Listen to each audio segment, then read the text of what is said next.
We are back on the Spin Room. Thanks for staying with us. Let's head to Virginia. A racist photo on Democratic Governor Ralph Northam's medical school yearbook page was made public Friday afternoon. After initially apologizing for his presence in the image, Northam reversed course on Saturday, saying he was not one of the figures in costume. In the hours since I made my statement yesterday, I reflected with my family and classmates from the time and affirmed my conclusion that I am not the person in that photo.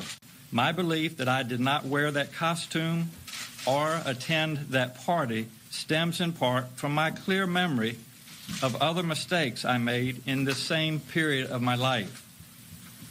That same year, I did participate in a dance contest in San Antonio, in which I darkened my face as part of a Michael Jackson costume. I tell the truth. I'm telling the truth today. That was not my picture in the photo.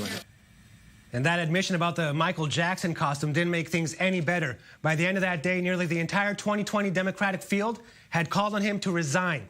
Let's say hello to my guest today, member of the National Advisory Board for Trump's 2020 presidential campaign, Mica Mosbacher, and founder and CEO of Blueprint Strategy, Antoine Seawright. It's good to see you both. I want to start with you, Mica. Should he resign? Absolutely.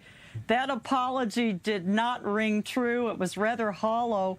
And more importantly, racism has absolutely no place in this country, much less in politics. President Trump condemned his racist behavior over the weekend and also his comments regarding late-term or last-minute abortion.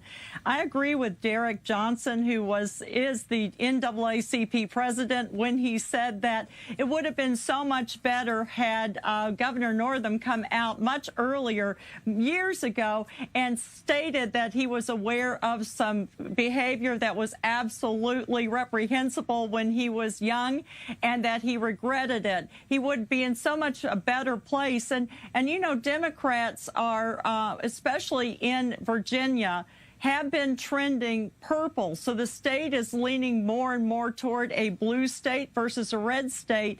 And he is collateral damage at this point. He should absolutely resign and step aside. I do not believe that he can be impeached. I think that the impeachment laws in the Commonwealth of Virginia have to do with corruption. So he needs to do the right thing and step down. Antoine, she says, Mica says he's collateral damage. What do you think? Do you agree? Should he step down?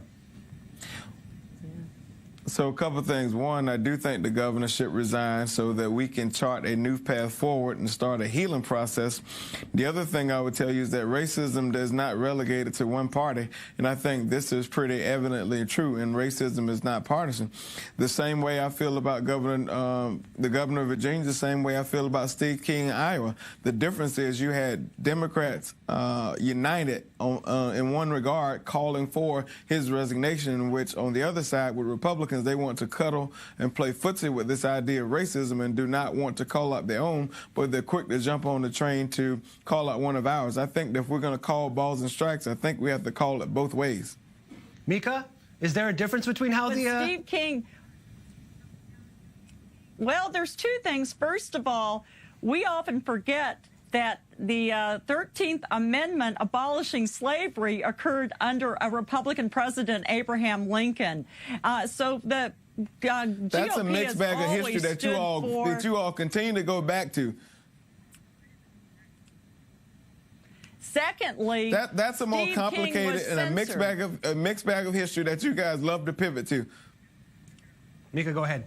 You love to pivot to identity politics. Look what happened to Steve King. He has been booted off of House committees, and additionally, a resolution was passed which was unified by the GOP, condemning any sort of white nationalist or supremacist groups in the United States. So I would say that the Democrats need to work on their messaging, because at least President Trump is running on results, not just on identity politics. Antoine, your response.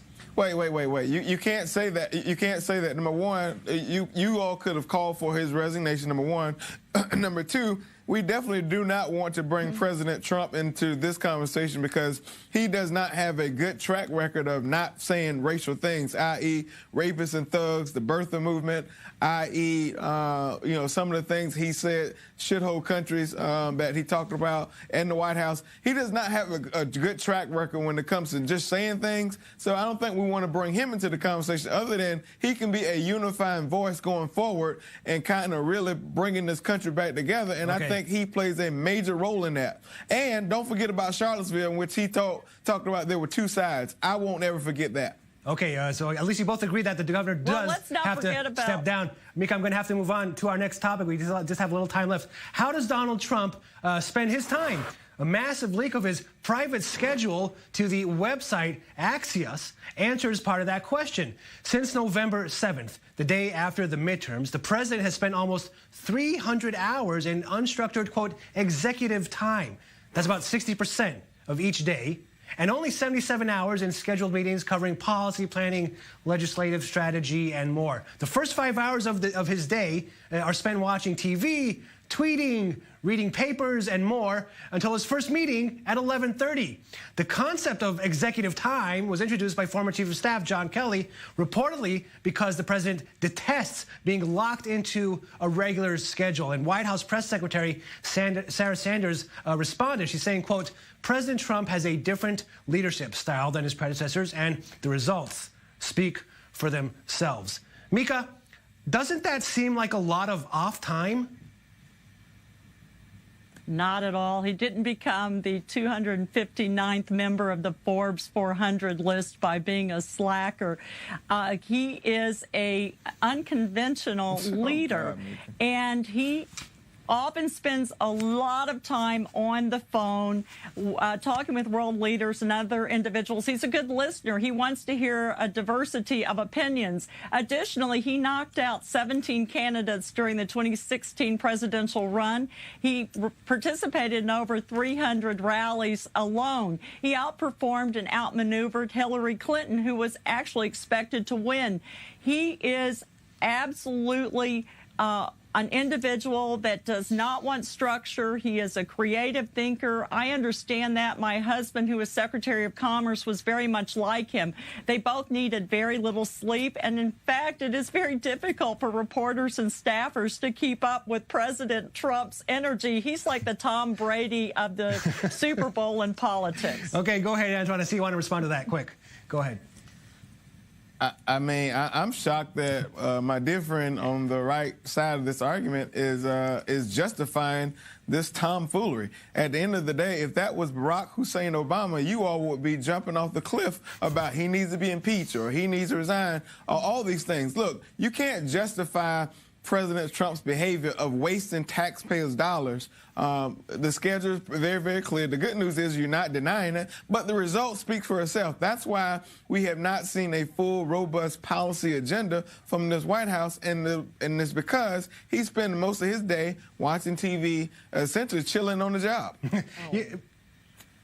Oh, that's ridiculous. Look at his results. 2 conservative Supreme Court judges, a roaring economy, over 304K new jobs in January alone, moved the embassy into Jerusalem in Israel. It has been incredible what he's been able to accomplish, and I think that the results speak for themselves. The Democrats, by the way, need a win beyond just mixed messaging. They need a bipartisan legislation we had a win in the midterms. That's why we want Republicans to do that.